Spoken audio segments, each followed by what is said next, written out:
The Invisible Boy by Trudy Ludwig. Can you see Brian, the invisible boy?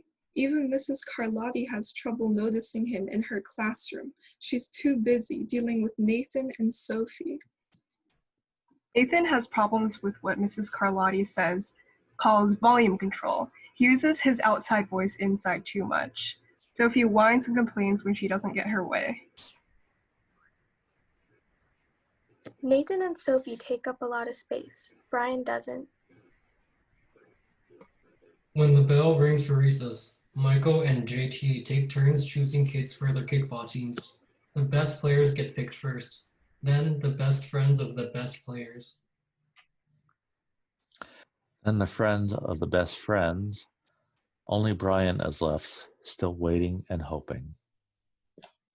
JT glances in Brian's direction and, just as quickly, looks away. We've got enough players for each team, he tells the others. Let's play ball. In the cafeteria, Madison and her friends talk about her birthday party.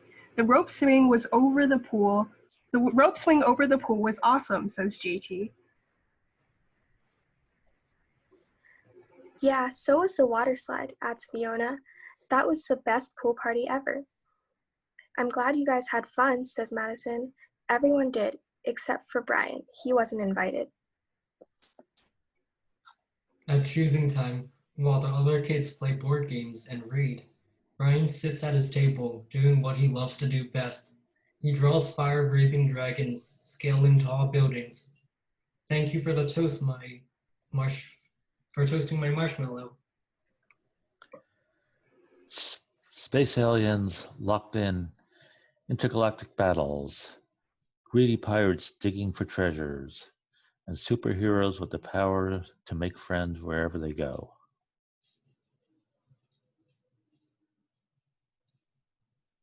On Monday morning, Mrs. Carlotti introduces Justin, a new student, to the class. Brian smiles shyly at him.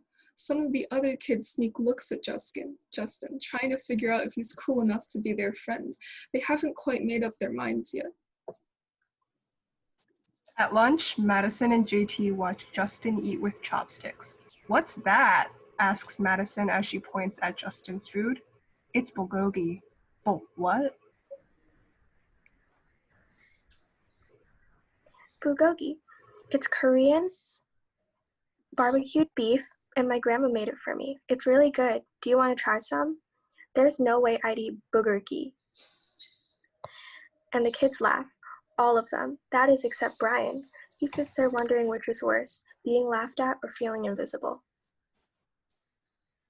The next day, when Justin goes to his cubby to put away his backpack, he notices a piece of paper with his name on it. Justin, I thought the bulgogi looked good. Brian, yum. At morning recess, Brian finds a piece of chalk on the ground and starts drawing away. You're Brian, right? Yeah. Thanks for the note. Hey Justin, Emilio calls out from the tetherball court. You're up next. Sorry, I gotta go, says Justin. By the way, that's a really cool drawing, he adds before taking off. Back in class, Mrs. Carlotti asks the kids to team up in 2s or 3s for a special project. The kids scurry around the room to pair off. Brian heads towards Justin. I'm already with Justin, says Emilio. Find someone else. Brian looks at the floor, wishing he could draw a hole right there to swallow him up. Miss Carlotti said we can have up to 3 people in our group. We're only 2. Come on, Emilio. Let him work with us. Okay, I guess. Mrs. Carlotti gives the class directions for the project. Your assignment is to work together to write a story about what you see in that photograph. Use your imagination and have fun.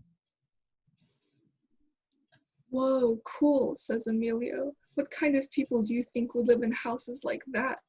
I don't know, but I bet Brian could draw them to go with our story, says Justin. Brian smiles as he takes out his lucky pen.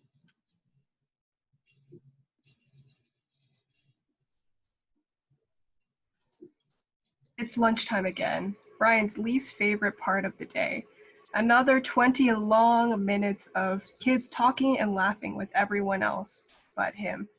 Brian, he hears someone shout. Hey, Brian, come over here. Brian turns and sees Justin waving him over. Emilio nods at Brian as he makes room for him at the table. Maybe, just maybe, Brian's not so invisible after all.